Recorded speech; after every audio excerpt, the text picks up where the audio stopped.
Wishing you a happy new year. Hope everybody had a nice break and got to visit with your families and friends. And welcome to the Year of the Dragon. Anyway, Gerhard and I had an interesting conversation about the differences between guitar history in the U.S. and the making of guitar history in China. And I thought we'd discuss that a little bit. I will also, over the next week or so, hopefully do a couple more lessons. I hope you're enjoying those. But let's talk about guitars for a little bit.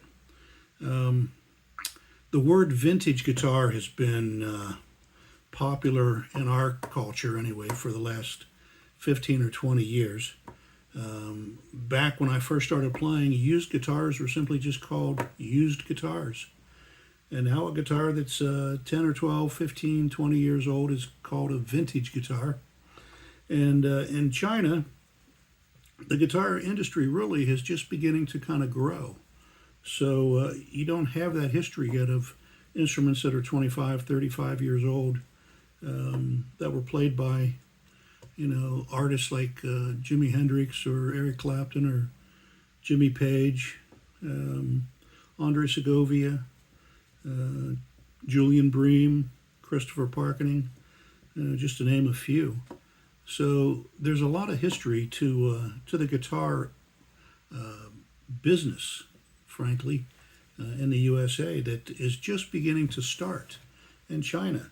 And my point to this video is that, a Corbin guitar, this is a 2016, and at that time I believe we called this an MDG 810, and we've changed the numbering system. This is now in the 700 series, but this was a solid cedar top, solid mahogany back and sides with an ebony board, locking machines, dual action truss rod. And I'm going to venture to say in a few more years, I would qualify this guitar as a vintage guitar. And what that does is about every 10 years, the value of a quality instrument or an instrument that has a certain prominence to it, it's been owned by someone famous or played by someone famous, usually about every 10 years, the price goes up, so the value goes up. So these old guitars, which used to be just old used guitars, which are now called vintage, have become an entire industry of people collecting these guitars. So, an MDG 810 from 2016 and 2026, 2036, is going to have some value to it because the guitars are built with quality. They retain their tone. They actually season out and sound better with a little bit of age on them and some play into them. You'll see videos of me, and you probably have seen videos of me with different guitars. I play several Corbin electrics, but I also play some other brands. And the reason I play them, not necessarily perform with them, but I bring them here to the studio, is one of the ways that we know that we're on the right path with Corbin products and developing new Corbin models and continuously improving our models is by playing other instruments, other brands. It gives us an opportunity to see really where do we stand, are we doing the right things?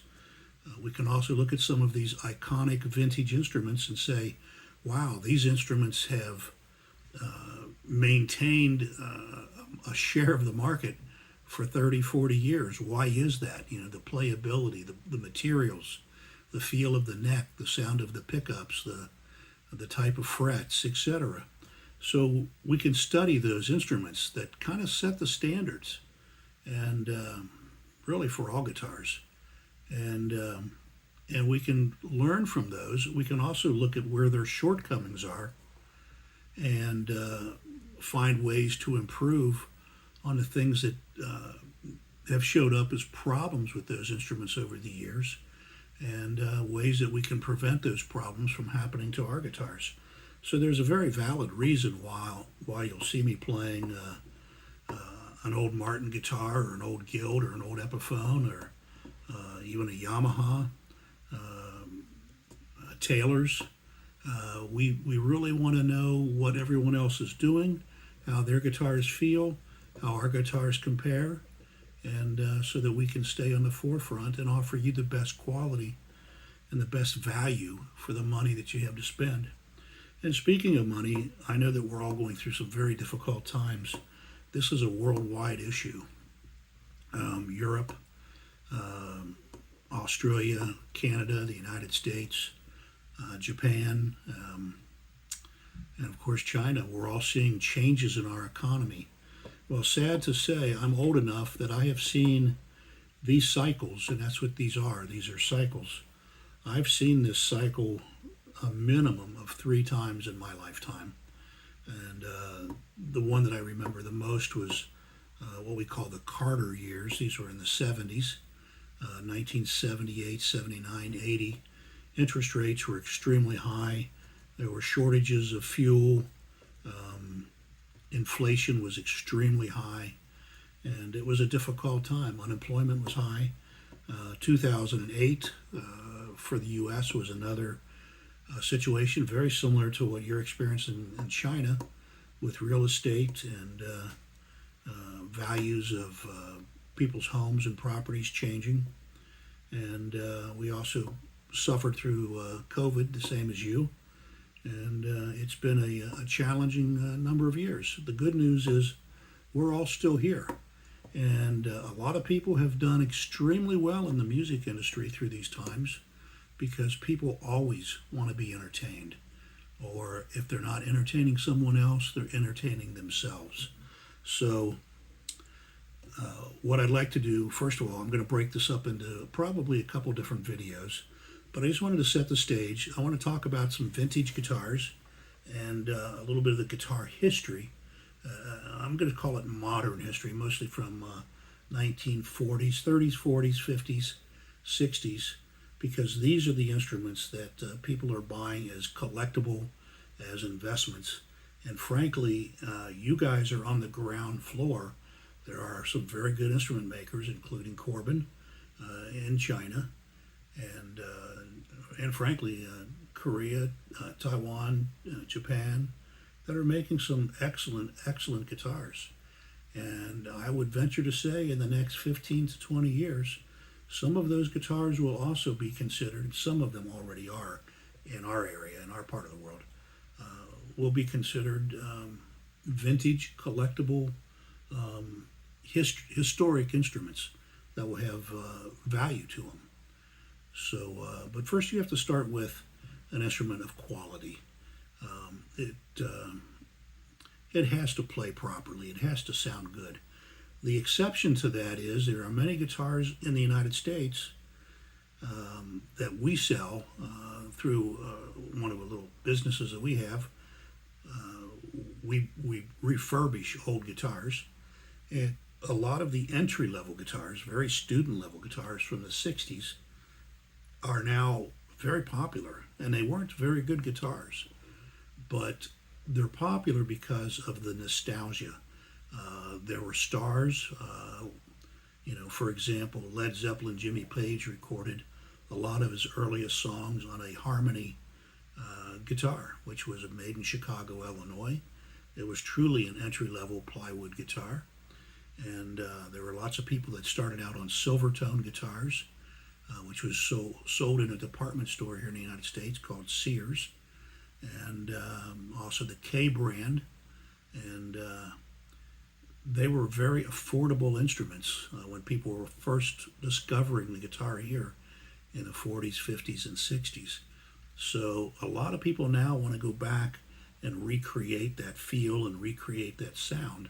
So those guitars, as inexpensive guitars, and in those days were even considered very hard to play, they're now somewhat popular in command. I'm talking about the real instruments that you find that are 40, 50, 60 years old.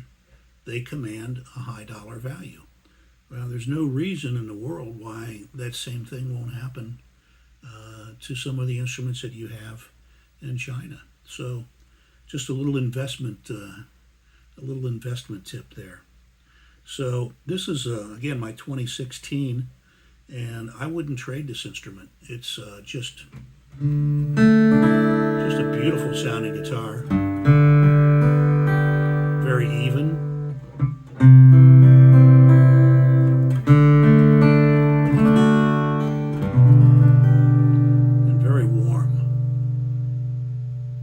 So MDG 700 series.